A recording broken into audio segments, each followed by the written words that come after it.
ஒரு பொண்ணு பொண்ணு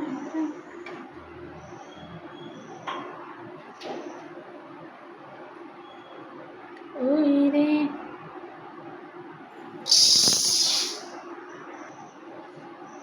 ஹாய் ஃப்ரெண்ட்ஸ், இன்றைக்கி வந்து நான் உளுந்தங்கஞ்சி எப்படி செய்யுங்கிறது தான் இந்த வீடியோவில் ஷேர் பண்ணியிருக்கேன். அதுக்கு வந்து இந்த கப்பால் இவ்வளோ உளுந்து கருப்பு உளுந்து போட்டிருக்கேன். ஸோ அது கூட இப்போ கொஞ்சம் பச்சரிசி சேர்த்துக்கலாம். 1/4 கப், கொஞ்சோண்டு இவ்வளோ போதும். ஸோ இங்கே பாருங்கள், இவ்வளோ போதும். கொஞ்சம் இதை நல்லா வறுத்துக்கலாம், ரொம்ப வறுக்கக்கூடாது, லைட்டாக வறுத்து எடுத்துக்கலாம்.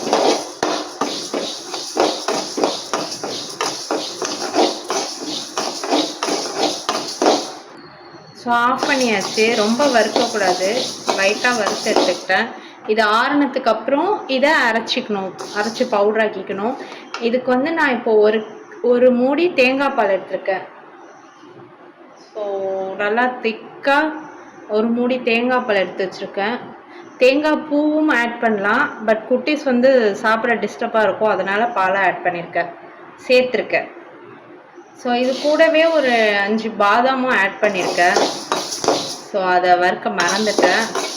இந்த சூட்லேயே லைட்டாக வறுத்து விட்டுக்கலாம். உங்கள் வீட்டில் பெண் குழந்தை இருந்தால் கண்டிப்பாக வாரத்தில் ஒரு தடவையாவது இந்த மாதிரி கருப்பு உளுந்தை வச்சு கஞ்சியோ இல்லை களியோ செஞ்சு கொடுங்க. ஸோ ரொம்பவுமே ஹெல்த்தி. இப்போ இது வந்து எனக்காக செய்கிறேன். ஸோ ஆறிடுச்சு, இதை போய் அரைச்சி பவுட்ரு பண்ணி எடுத்துகிட்டு வரும். ஸோ பவுட்ரு பண்ணியாச்சு, நல்லா நைஸாக பவுட்ரு ஆகிடுச்சு. இப்போ ஒரு வானல் வச்சுக்கலாம். ஸோ இதை கொட்டிப்போம். நிறையா குவான்டிட்டிஸ் இருந்துச்சுன்னா ஒரு ஏர்டைட் பாக்ஸில் போட்டு எடுத்து வச்சுக்கோங்க. ஸோ மறுபடியும் யூஸ் பண்ணிக்கலாம். ஸோ நான் கொஞ்சமாக தான் போட்டேன். நான் அரைக்கிறப்போ இதில் 2 ஏலக்காவும் சேர்த்துக்கலாம் பிடிச்சிருந்தா. நான் வந்து இதில் பாதாம் மட்டும் தான் ஆட் பண்ணியிருக்கேன்.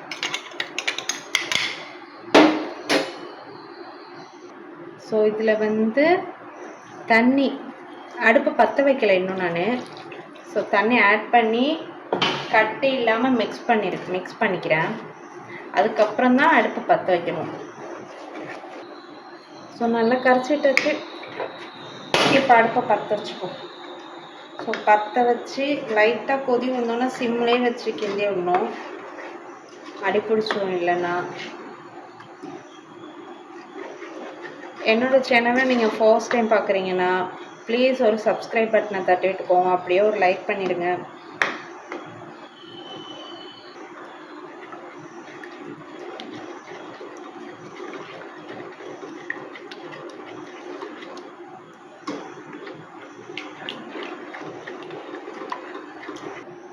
ஸோ கொஞ்சம் திக்காகி வந்துடுச்சு.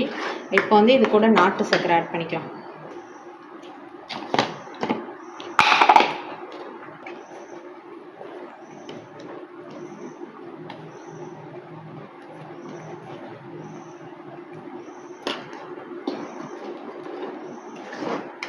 ஆட் பண்ணி கிண்டிக்கிறேன் நல்லா.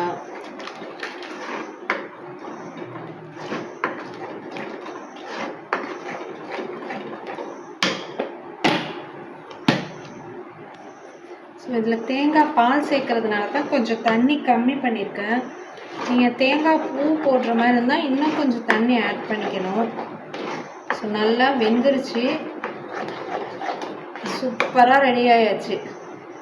இது இந்த பதம் ஓகே.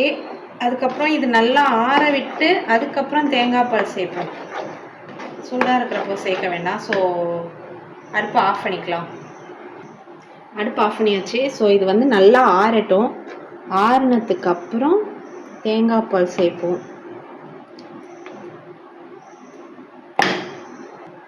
ஸோ ஓரளவு ஆறிடுச்சு. இப்போ வந்து இது அரை மூடி தேங்காய் பால். ஸோ இதை வந்து இதை கூட சேர்த்துக்கிறேன்.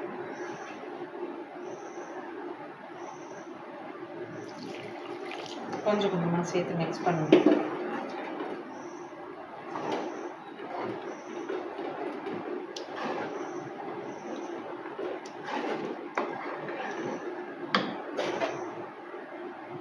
தேங்காய் பாலாக சேர்க்குறது ரொம்ப நல்லது.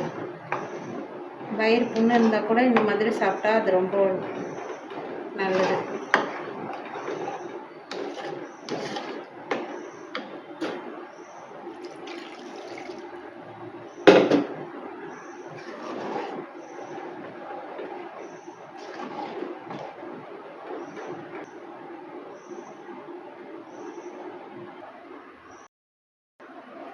இந்த நாட்டு சர்க்கரையோட வாசமே அவ்வளோ சூப்பராக இருக்குது.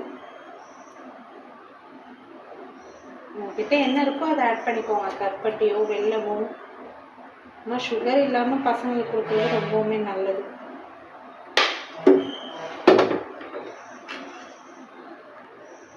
இனிப்பெல்லாம் கரெக்டாக இருக்குது, செக் பண்ணியாச்சு. ஸோ ரொம்பவுமே டேஸ்ட்டாக இருக்குது. ஸோ நீங்களும் வீட்டில் ட்ரை பண்ணிவிட்டு எப்படி இருக்குன்னு மறக்காமல் கமெண்ட்டில் சொல்லுங்கள். இந்த வீடியோ உங்களுக்கு பிடிச்சிருந்தா லைக் பண்ணுங்கள், ஷேர் பண்ணுங்கள், மறக்காமல் சப்ஸ்கிரைப் பட்டனை தட்டிட்டு போங்க. நெக்ஸ்ட் வீடியோவில் பார்ப்போம். டாடா.